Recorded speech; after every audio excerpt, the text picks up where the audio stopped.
Welcome to Modern Musings, conversations with the maiden, mother, and crone, looking at ourselves and the world through the lens of the 21st century. Hey everyone, welcome back. We're here and we're live and it's no longer snowing outside. Well, we're not really live. We're recorded. Live. I didn't say live. I said live. Yeah. I'm deaf. I must not have my headphones turned up That's why enough. you're the crone. She's only partially alive. Sorry. So, yeah. I'm aged. Yeah, we're no longer snowed in, and Yay. we're here. The Alaska is over, and we're here in the studio. Let's get I don't know. Well, so this week, it's spring now, right? So it's thawed outside. It's not quite spring, but yeah. It's thawed outside. It's getting close to spring. And what do we like to talk about during spring, Kristen? Cleaning and decluttering. Yes. We only like to talk about it. We don't like to do it. Whatever. I do it all year long. No. Right. Right. So,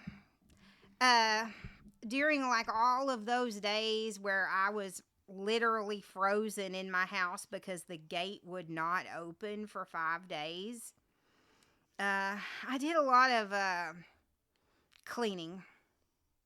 I did a lot of decluttering, throwing stuff away, and I was sending my husband out constantly in the snow to throw stuff away, or I was throwing it out the door onto the porch. And it reminded me of this book that I bought. So I was stuck in the house, and I started reading this book. And I liked it so much, I bought it for real. It was free. It's free on Kindle Unlimited. Well, free if you pay monthly for Kindle Unlimited. And it's called Nobody Wants Your SH blank T. Nobody Wants Your sh. Mm-hmm.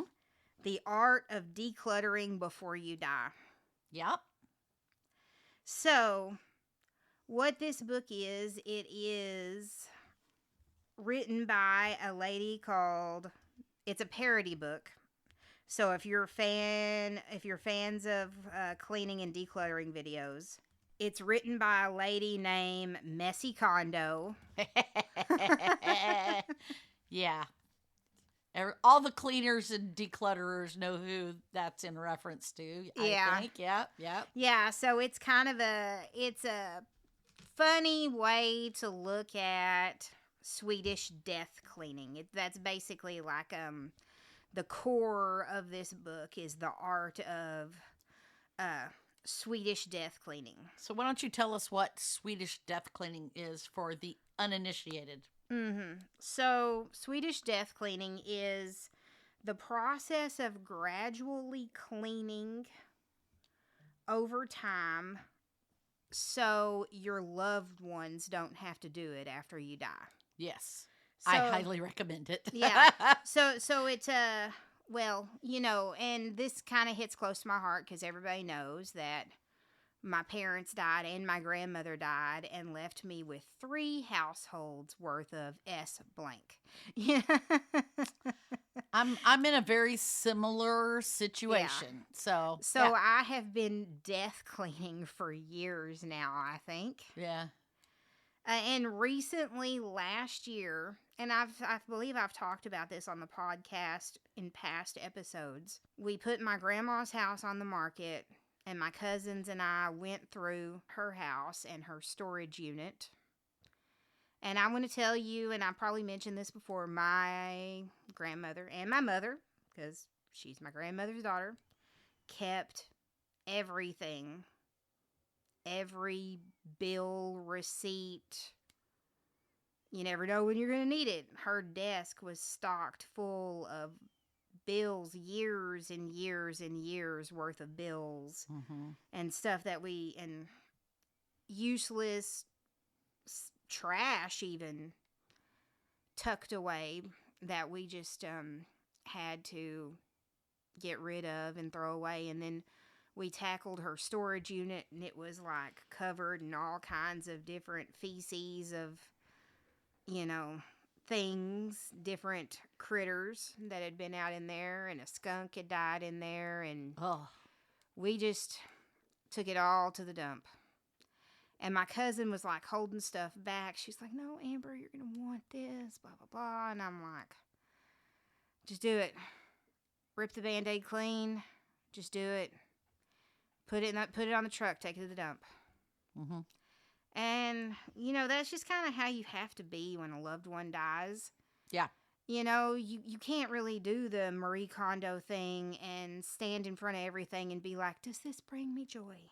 Yeah. For every little You can't thing. do it for every everything. little thing. And I had the same experience, Our homes have hundreds of thousands of things. Yes. And Hundreds of thousands of when things. my mother was a hoarder, after my dad died and she developed Alzheimer's or dementia, I had to move her into a home, and so I had to go clean. So it's almost identical situation to yours, except she's still alive and doesn't know that I got rid of all her stuff.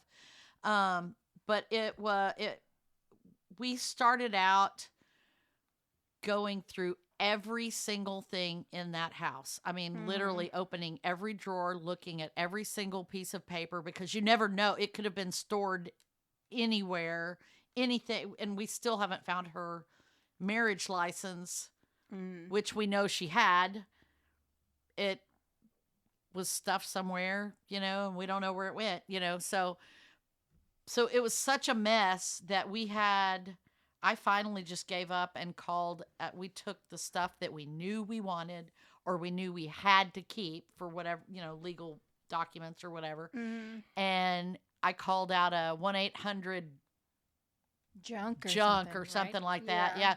And they came out and literally just put everything on a truck and took it away, and I don't know how many trips to the city dump they took, but it was a lot. Do they sort through that stuff, or do they literally just throw it away? They literally throw everything away, except they reserve the right to keep any of like the major appliances or anything that they can sell for scrap metal. Got it. Okay. So and they don't charge you for those. So the way those services work is they charge you by how many vehicle loads you take to the dump, but they don't count those things against you because they're turning around and making they're making a return profit on investment on right, that. Yeah. Right.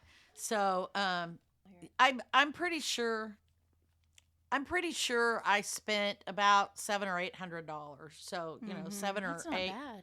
That's not bad. Well, it's a pickup truck with a big long trailer on the back of it that was full to the top of stuff.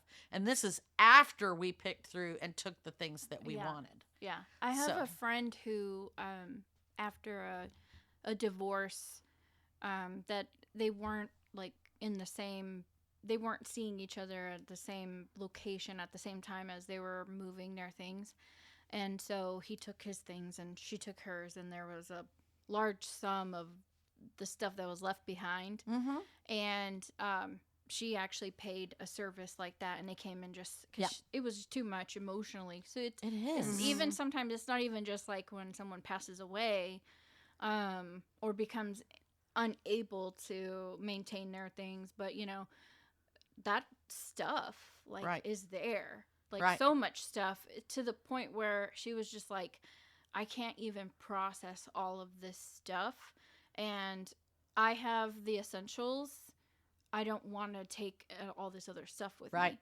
So, in a sense, she kind of had to do that same, death cleaning in a sense. And I did that when I got my divorce. Yeah. When I moved right after, while I was going through my divorce, and I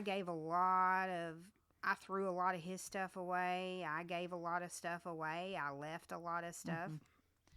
I had to. Yeah. My mom, even with doing that with my mom, when I moved her out of her house into an assisted living thing, she took the things that she wanted and needed.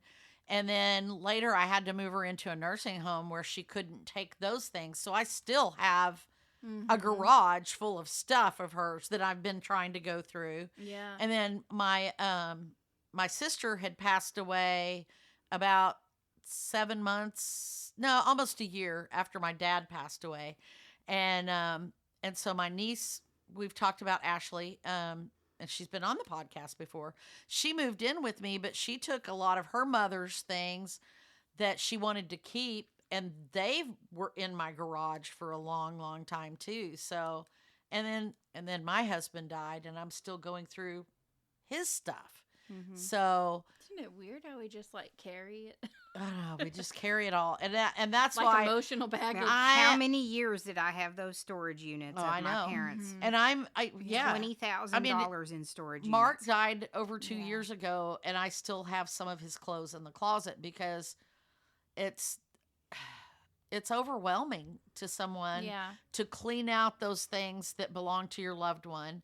And that's just the clothes, I'm not even talking about all the other things. So there's tons of stuff in this house that I probably won't keep of Mark's, but it's very overwhelming to go through them. And I really wish that he and I had gone through them together before he died. Isn't that kind of like what Swedish Death Cleaning is? And that, Amber? yes, is like they go through slowly letting those things go before you pass away. which is what Coy did. Coy did that. You slowly let the things go before you pass away, like step by step. Every year, you give away a little more. Give away a little bit more. And, the idea also is and we've talked about this too, if you buy something, like if you buy a new mug and you have an old mug that you haven't used in a while, you should donate it. Yeah. Give it away. I like to give my mugs to my students. They really enjoy it. Oh, yeah. Yeah. So every time I find a new mug and I'm like, ooh, and it doesn't fit on my mug display on the wall, then I'll take one down that I haven't used in a while that's my least favorite, and I'll give it away. I do that with clothes. Like, I have a set number of hangers, and I like all my hangers to match, and I can't replace them because they don't make the ones I like anymore. So I have this rule that if I bring new clothes in and they have to go on a hanger, I have to get rid of something because otherwise my closet gets too full. I need to do that with other things as well, and I've been trying to, but my whole goal is to get down to less stuff. Give it away. Give it to somebody who appreciates it. That was what our friend Coy did. He if you've listened to the podcast for very long, you'll know he was a friend of ours who died of cancer, and he lived with us for a short time while he was on hospice because he didn't have any family members. And he was a guitar player, bass player. He was a jewelry maker, and so he had a lot of equipment, and he had a lot of musical instruments, and he gave almost all of it away before he died. And when he moved in with us, he had his car, he had his desk and a chair, and he had his television and the little bit of clothes and stuff that he needed. Comforts, like he had his dog's ashes and a photo of his dog and like his favorite musician. He had this painting, rendition on the wall, and he just had a few things. That was it. The really important things. Yeah. And he gave pretty much everything else away. Everything. And so, when he passed away, it was relatively easy for my husband to act as his executor because really all he had to do was close his banking accounts and transfer the title on the car and, whatever things he left to Mark. So, that was really it. And I think that's the way it should be. This whole business of holding on to everything you have until you die and then watching from above as your family fights over their favorite piece of furniture or whatever. I think they open up things that you had and that you forgot. Your child is like, what the world is this. Are you traumatized by K- something that you, yeah? Yeah, K parents, yeah, thank you for leaving those things for me to go through and find. Yeah, Yes, thank me you. too. I won't mention them on the podcast. Yeah, they're not mentionable in some certain company, right? Yeah. And it's like, okay. So Didn't yeah. know you were like that. No. So Amber, what the book is? I think earlier you were saying it was like a messy condo. Yeah, Messy Condo. It's kind of like, it's just like you could find it in the cleaning section, you could find it in the humor section. But what attracted me to it, of course, was the title. Yeah. I that's pretty humorous, so yeah. Yeah, yeah, so it starts out in the introduction. She goes, hold on. Yeah, she goes, "You've tried marathon tidying, sparking joy, and putting everything in pretty bins. Now it's time to try a decluttering method that will help you get your blank together for once and for all, death cleaning. You may be asking yourself, what in the depressing hell is death cleaning?" But yeah, when we talked about Swedish Death Cleaning, but yeah, it's tidying like there's no tomorrow. Mm-hmm. But it's not sadistically decluttering, she says. And what would sadistic decluttering be?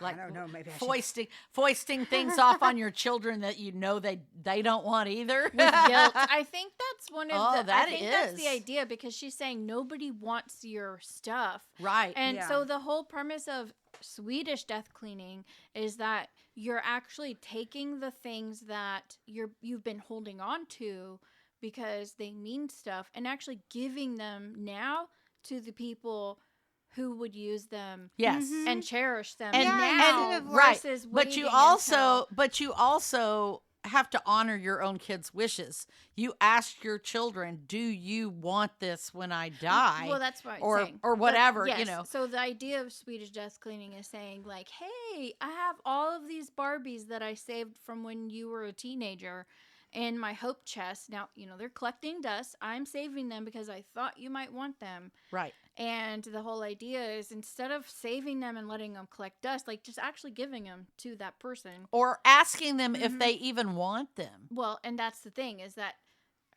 honoring the fact that they don't want them is what I'm getting from Yeah. the vibe of this book, is that Yes. nobody wants all of that stuff. Right. So Yeah. but you're saying, go ahead and give it to them, but the real answer is to find out if they even want it. Right. And if Yeah. they don't, then get rid of it. Why Yeah. are you keeping it for Exactly. them in case they might want it? Yeah. Now, I will say, sometimes when you're younger, especially in your 20s, you think you don't want things. Yeah. And you often change your mind many years later. Mm-hmm. There's many a thing that I gave over to other people that I wished I had kept. And I gave them away in my 20s and thinking I didn't need them anymore or whatever. And now I wish I had them. But so I don't think doing it when your kids are in their 20s is the right time to do it either, necessarily, because Unless they ask for it. Yeah. But the thing is that, because what a 20-year-old wants out of remembering you or whatever is very different than what they want when they turn 40 or 50 Yeah. or 60. Yeah, there's just something about, like, oh, your grandma has this hope chest of all the things, but it's her coffee mug that you really want. Or for Right. me, like, of all the things in my grandmother's house, I cherish the most the stupid magnets on the refrigerator. Right. Because I distinctly remember playing with those magnets when I was Right. a little kid, and that's a quintessential Right. memory Yeah, I of have being my at her mom house. and grandma's coffee mugs, and I have them displayed on my wall. And I just, I remember all the mornings that I sat with my grandma, and I would drink out of my Drink a mom's little coffee milk. mug. Yeah. Milk and coffee. Yeah. Yeah. But I think it's important to consider that, that just because, I mean, it's hard to say because, like I said, when I was younger, I was not interested in a lot of things, but I'm wishing I had some of those things now. So, you're talking about things that you remember from your childhood that you do want, but there may have been things that could have been offered to you when you were 20 that you would have gone, no, but you might appreciate them now, like an antique table or, do you see what I'm saying? Oh, It's yeah. something, Yeah, something because like I that. wouldn't have wanted those magnets when I was 20. Yeah, right. And, or the antique table or the, whatever, that's, You really can't tell the future. you Yeah. can't. Yeah, Yeah. you can't really So- tell what your children are going to want, or Right. what But- your brothers and sisters But I think and family. the big part of it is don't hoard things just to hoard them, and kind of go through and clean. That's the part of the Swedish death cleaning is that you're not hoarding all those papers, the documents. File the documents. Nobody wants your mortgage statement from when you bought the house. No. And you've already paid off the house, so it doesn't even matter. Right. So if it's been 10 years, the document probably doesn't have any bearing, toss it. Unless it's a legal document. Legal documents you always keep in perpetuity just because Yeah. it's good to have. Birth certificates, death certificates, adoption papers, marriage licenses, all those kind of things you want to keep. The deed to the house you want to keep. But if the house is paid for and it's been 7 to 10 years since you paid for the house, you don't need to keep any of that mortgage stuff because you've got the final deed that shows you're the clear title owner. So with no mortgage or lien on it. Yeah. So, receipts from Starbucks from 10 years ago, you don't need that. The utility bills from 10 years ago, you don't need those. Yeah, they're not going to come after you and be like, give us our cafe latte back. Right, Yeah. right. So, those are some of the things I found in my mother's house, like old bank statements from 20 years ago and the duplicates from old checks and just all kinds of weird stuff. And it's nobody wants it. My grandma used to keep, y'all probably don't go to Brahms as much because, there are other places to go to out here. But my grandma really liked the blueberry muffins from Brahms, and they're like in these little tin foil little things. And my grandma would buy them and eat all 4 muffins and wash the tin foil thing and keep it. And then the aluminum tray. Yeah, Uh-huh. and then the next week she would get more muffins. What was her reason for doing that? She didn't have a reason. Yeah. She probably case thought, she- I could use this for... Yeah, in case she wanted to make muffins. But then when you get a stack of 20 tin foil muffin things, Right. Yeah. then that's when it's like, oh. You also have to think, too, like, she probably has some Depression era Yeah. hoarding. Oh, sure. Right. Yeah. She definitely did. Like, there was definitely evidence stuff when we were going through her house, like the Depression era type stuff. Like, she kept a little bit of everything in case she needed it, in case she would use it. And it's not like my grandmother was a clutter bug. Her house was always neatly put together. She had a maid come and everything. All of this stuff was hidden. Right. Hidden in the cabinets, hidden under the bed, hidden in the closet, top of the closet, hidden out in her storage unit. like all of these years and years worth of papers and things that she kept. Like, if you walked in her house, you'd be like, oh, there's no clutter, no death cleaning, whatever. Everything's fine. She wasn't a big collector of things. She didn't have a lot of super amounts of furniture. She had a lot of art on the walls and stuff like that. But then, like, once you really started looking, drawers and drawers stuffed full of stuff. My mother, as a crafter, she had tons and tons and tons of craft supplies. And I'm pointing at myself here also on this. One of my Swedish death cleaning tasks for myself is to start using up as much of the craft supplies that I have. Don't buy any more. Use what you have. Use what I have. Yep. And because I saw this pattern with my mother, she did all kinds of different projects, and she had all of the supplies in every color For every project. And and on top of that, it wasn't stored and organized very neatly either. So it was, there might be yarn here, there might be yarn in another room, there might be yarn next to her recliner. There were buttons in this little drawer, and there were buttons in this little jar, and, stuff everywhere. And that was one of the things that was really hard to go through, because, we were looking for things that were salvageable, that could be donated, or that we might want to use, make a project and say, look, this is the project I made out of Mimi's yarn or whatever, And so, it was that was hard. That was a lot of work. So, yeah, I mean, it's sometimes it may surprise you, the things that cause problems for your family. So, yeah, I mean, one of the things I'm dealing with right now is Mark's stuff, and he has a lot of musical instruments, and he has recordings that he made, and, some of them are on CDs, some of them are on cassettes, and they're scattered here and there, and there's, just all kinds of band affiliated memorabilia here and there and everywhere, and I'm still having to figure out and organize all that on top of his digital files as well.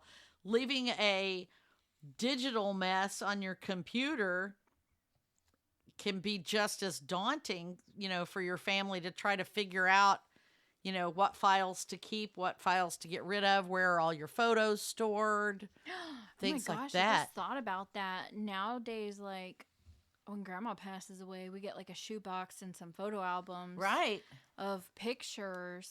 Yeah. And like the pictures hanging on the wall. But now everybody's so digital, it's on your phone. Right. And I took, Mark had all of his photos in the cloud.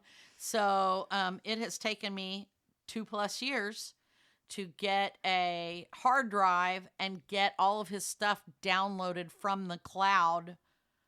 All of his photos downloaded from the cloud onto a backup drive, because it's just a long process, and the computer kept falling asleep, and we were running out of drive space, and, things like that. So, yeah, it's like... It's funny, too, because you're the trying cloud to preserve, like, you're preserving photos. it in the cloud for a reason. Yeah. Oh, my gosh, if you think about all the screenshots that we take on our phones. Oh, yeah. And, like, all the times we take a picture of, like, a plate of food Yeah. that's not Nobody cares really, about. like, that big of a memory. Right. Or, like, oh, I really want to buy this. Let me take a picture of the barcode at IKEA so I'll remember. Right.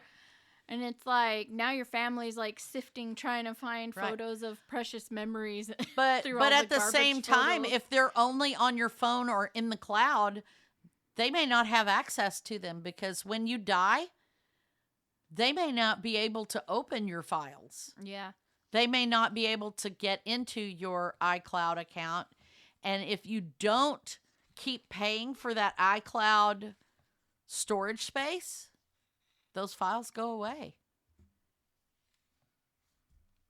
And so you've got to download them. And that's one of the things I've been faced with. I've had to keep paying for iCloud storage space, keep Mark's phone alive long enough to sit down and take the time and download all those photos. And, luckily he gave me his passwords before he passed. And so I was able to do that. But if he hadn't done that, I would not even have access to any of those photos at all. So, yeah. So that's another cleaning mess, that is worth paying attention to. That is very true. I think I lost a good portion of my parents' digital files. I don't. I have like 2 of my mom's old phones, and I'm not able to extract the pictures from them. And I think I'm just gonna recycle them. Yeah. I mean, I will with Mark's too eventually, but I felt like I needed to get his photos off first, so that's... Yeah, I haven't been able to do it. So, and they're like old flip phony type. Oh, right. Things, and the photos are just kind of. They're not going to be very good anyway. Yeah. So that's another thing that I need to do that I've been trying to do. Yeah. So what kind of tips are in this book for Well, like the first and foremost thing that she says is that like your home needs to be a happy place. So, and holding on to so much clutter, things that you don't really need, does not really make it a happy place. Right. Like because when you have baggage and you have a lot of stuff, like when you have a lot of clutter, it kind of sometimes translates into emotional clutter as well. Absolutely it does. Yeah, it's the silent to-do list. Oh. So it's every time you walk past the table and you see that stack of papers. Right. That are like things that you need to do or things you need to throw away, or because sometimes we just put something there, like you check the mail, you open the mail, you go and go, oh yeah, I need to pay that bill, and then you go online because you put the papers down, and then you go online and pay that bill, and you leave it in a pile, Right. But it's in a place like, and you walk past it all the time. Right. So you walk past it on your way out the door, on the way to work. You look at it and you're like, oh, I need to throw that away. Right. And then you're like, shame on me, but I got to go. I'm running to work. And then when you come in, your hands are full and you got to go to the bathroom and you just got home from work and you really want to put your pajamas on. And the first thing you see when you walk in the door is, oh my gosh, there's that thing I didn't do again. Right. Yeah. It's almost like you're punishing yourself by reminding yourself of the thing you're not doing. And it's not just one pile. There's 1,000 things everywhere you turn. Yeah. Constantly. There's a crafter organizer that her name, she goes by Totally Tiffany, and she has a organizing process, and she says you should always touch things once. Only once. So you check the mail. You come in and you put the mail away immediately. I'm not talking about paying the bills, because paying the bills is a different thing. But you put the mail, you sort it and you put it where it goes. So the bills go in the bill file. The letters to your husband go to your husband. The letters to your daughter go to your daughter. And you put them away. You don't leave them stacked on a table somewhere to come back for later, right? And then when you pay the bills and file right then. Don't put them back on another pile. Don't put it in another pile. Don't wait to do anything with it. Do it right then. Touch it once. When you pay the bills, you touch the bills, you put the bills away. She said this works. And if you think of it like ice cream, if you go to the grocery store and you buy ice cream, what's the first thing you do when you get home? You either eat it or you put it in the freezer. Exactly. You don't set it on the leave counter it out in the car. or leave it in the car or whatever. Like all the other things that go in my car that never leave my car. You're really bad about that. I still have things from, I'm really ashamed to say, but there's things in my trunk from when we were making wedding decorations. So from 2020. Wedding, like we were making like decorations and they wound up in the trunk, like before I even got married, okay, in my car, that are still in my car, just because it's like it wound up there and it never left there because so it didn't even get used at the wedding. Yeah, it's like scraps, like the twine and stuff right, from like tying the things around the silverware. Oh, okay, yeah, with the conches and stuff. Like I have little Texas conches in my car. Oh, yeah. Floating around in my trunk. My trunk was kind of like that. There's my dirty secret. Well, that's a dirty secret. Whenever I whenever I was driving my grandma's car, I had a bunch of stuff in it, that was mine or stuff that I had left in it from when I moved to my apartment. And then I took some of that stuff out and I put it in my new car because I was just going to have my grandma's car hauled away. And then I left that stuff in my new car that I got in 2021. And here it is, end of 2025, I got a new car. And that stuff was still in my 2021 car. And did you move it to your new car? No, actually, I moved it into the house. So now it's in a box in the house? That's what happens to me. I don't leave it in the car, but I take it in. It's part of my, like, stash of stuff that I'm going through. Mm-hmm. Yeah, there's a box over there. A friend of ours gave Kristen and me some stamp sets. Mm-hmm. And they sat here for, like, 2 months on my table.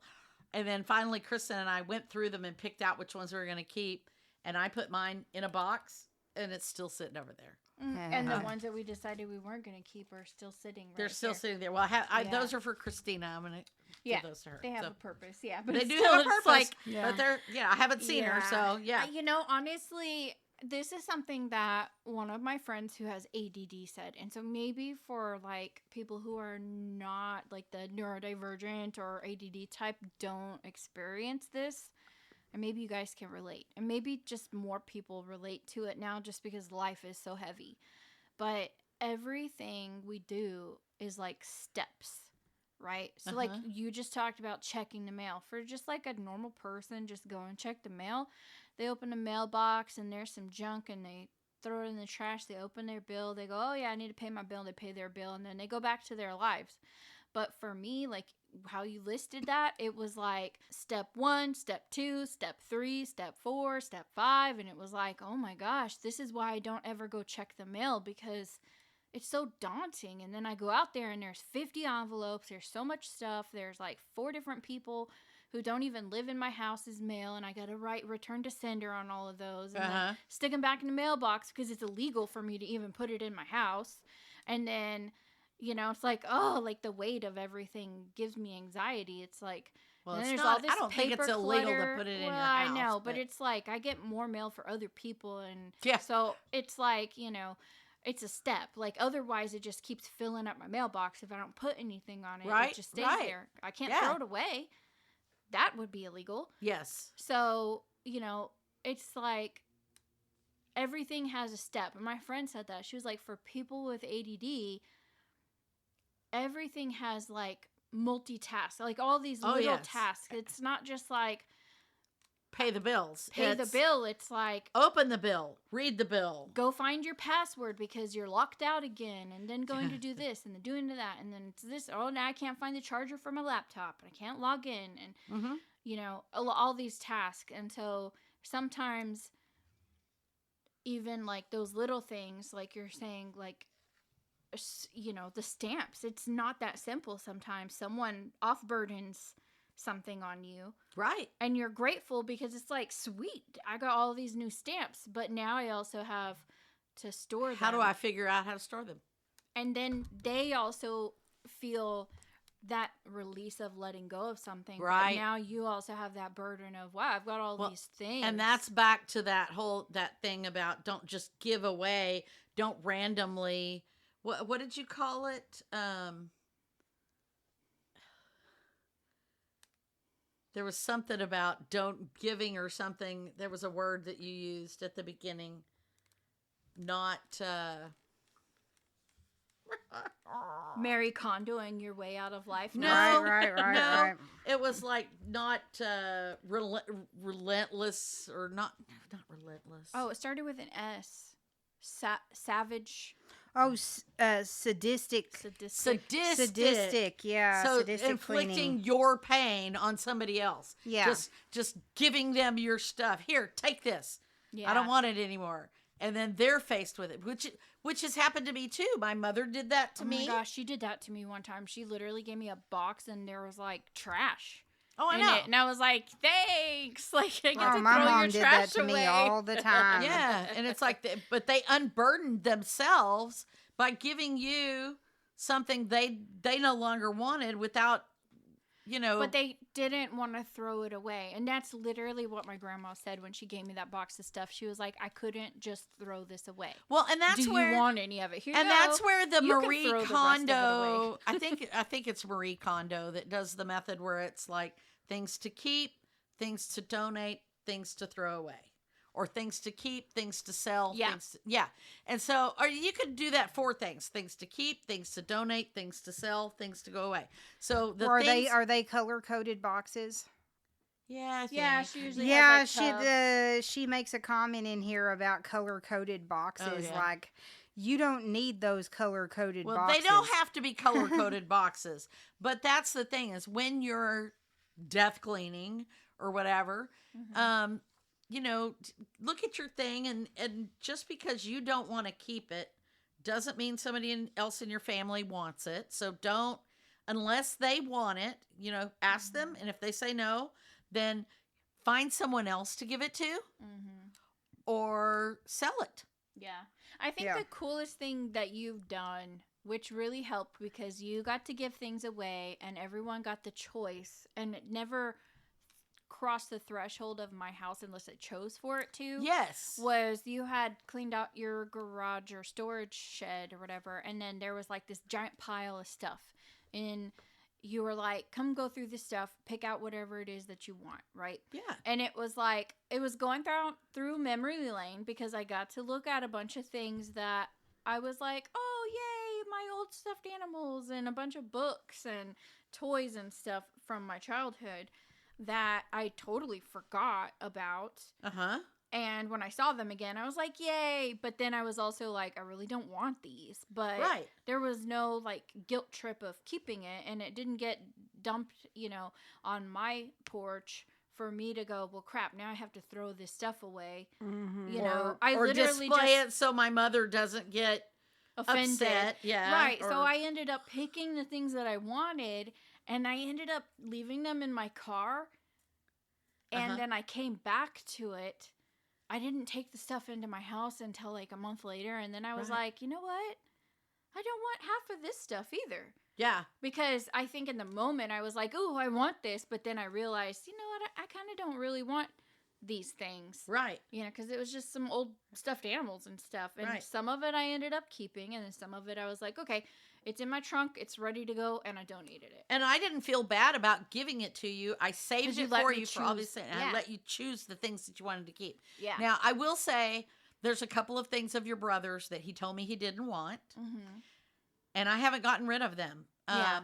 One of them was at the time in the 90s, $80 G.I. Joe Jeep. Mm-hmm. Which would probably be like a $200 Jeep now, because of inflation, and I just could not get rid of that because it's this model Jeep sized to G.I. Joe's, right? And it's very detailed. And I thought, I still have it in the garage. I didn't want to get rid of it, but I thought, I might bring that in and when I redecorate Mark's studio or whatever, I could put it on display as a display item. Until I get tired of looking at it. Mm-hmm. And Yeah, And don't keep anything that makes you heavy. no, If it and makes it you doesn't. light, then keep it. Yeah, exactly. I don't have any guilt, but I would have a lot of guilt about throwing it away.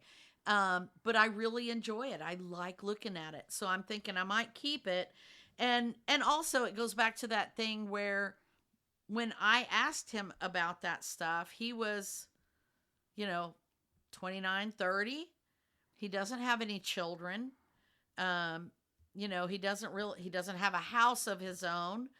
And he doesn't really have anywhere to display something like that. So, yeah, it's not something he wants now, but that doesn't necessarily mean that someday in the future he might have a son who would enjoy it. And so I don't have any compunction about keeping that for him for a while just to see. And then, if I get tired of looking at it, then I'll offer it to him one more time. And if he doesn't want it, it'll go away. But I'm okay with keeping it for now. So That's good. Well, as we come to a close here, I wanted to talk just briefly more about this book. It's a really great book. You guys, people should check it out. One thing I love about it is that at the end of each chapter, it has a checklist of like things that she talked about in the chapter and the different kinds of decor and the different kinds of clutter and their function. And she even talks about digital files in here, like you were talking about, and decluttering your digital files. And then it gives you and then she gives you a checklist, like, did you do this? Did you do that? That's cool. That's really cool. And I love a good checklist. Yeah, who doesn't? I'm like, so that's like the cliff notes of the last page, huh? Right. Oh, no. Like, it's kind of like the cliff notes of the chapter if you want to just skip. Yeah. If you just want to skip to the checklist, like chapter 3 especially, I enjoyed. It's called Simplify Your Effing Life. And it gives you a checklist at the end on things that you can simplify. Oh, give us some, please. Yeah, give us some examples. I'm flipping through it. I'm trying to find it. Or I could have just gone to the the index or whatever. And look for the chapter. Yeah, or the table of contents. That way I'm not flipping through the whole book. What page is chapter 4? Yeah. Pretty much. Okay. I was not even... Well, I was kind of close. Yeah. Yeah, so her chapter 3, her simplify checklist is decide what you're going to do and do the damn thing. Envision your perfect space, then chip away whatever doesn't fit into your perfect space.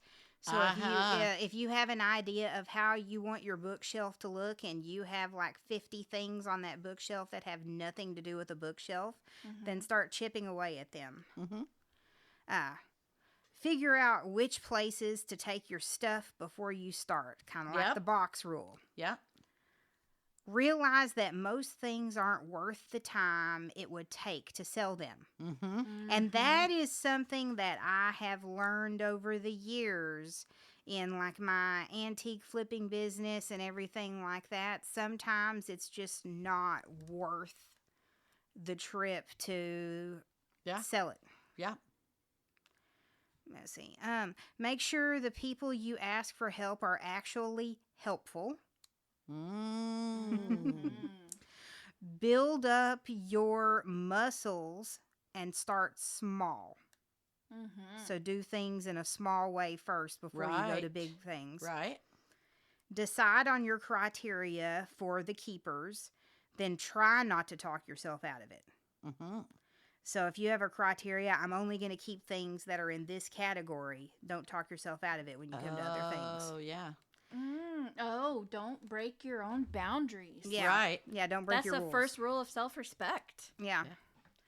Admit that if you haven't used it by now, you probably won't. That is true. So if you bought a shirt and you stuck it in your closet, and 3 years later It you're still has seeing a price it, tag on it. and it still has a Yeah. tag on it, get rid of it because you're not going to wear it. Yep. Or if you have something you've only worn once in 3 years, get rid of it. You're not going to wear it. Oh, but I was going to wear it that one Halloween. Now, I have done stuff like that before, like you were talking about, gotten rid of like a wig or something, and then I'm like, man, I wish I had that wig. Yeah. I keep all my Halloween costume stuff because I never know what I'm going to use. Yeah. Admit it, yeah. Don't just power through. Take breaks when you need them, mental and physical breaks. Uh-huh. Learn to listen to your gut so you don't have a chance to rationalize bad decisions. Ooh. Focus on progress, not perfection, which is BS anyway.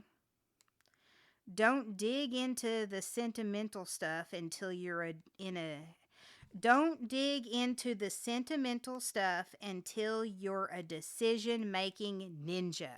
I think that's one of the biggest mistakes that people make is they go straight for the sentimental stuff because they're trying to say, well, I want to keep this. I know I need to keep it because it's sentimental. You don't have to protect that stuff. Start with the trash. Yeah. Yeah, exactly. Take the time to figure out where all your stuff will end up when you're gone. Gift the good stuff now, what you're talking about, while you're alive to enjoy the effects. Mm-hmm. Never assume someone wants what you want to give them, and you talked about that also, Kristen. Take a closer look at the places in your home that attract clutter, like the corners, tabletops, the bookshelves, the tabletops. Recycle or sell old clothing instead of letting it end up in the trash. Mm-hmm. Surround yourself with decor you love. Don't put up like the cat poster that your grandma gave you because she thought you liked cats that make like funny faces. Mm-hmm. Or, you know what I mean? The weird tchotchkes, yeah. Or like all of the owls that I had. Remember the owls that everybody kept giving me? That I had owls all over my house. And one day I was like, I don't like owls anymore. Yeah. So I slowly got rid of them. Mm-hmm. Stop using storage areas as excuses to keep stuff you don't need. Yeah. Deal with your doom boxes once and for all.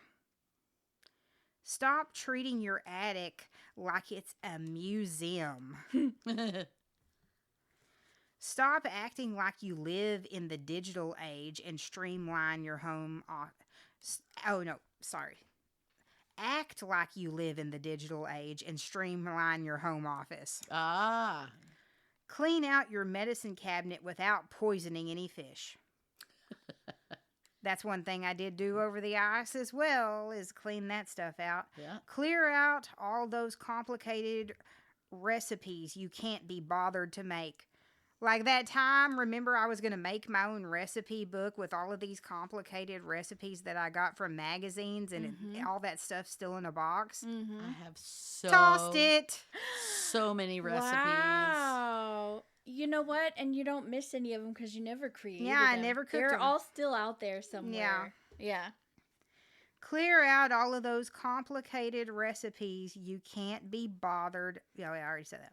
Stop storing lumber in your garage so you have room for a car. Did I just call Cindy out? Wow, you did. She literally had someone come in and make this lumber storage unit.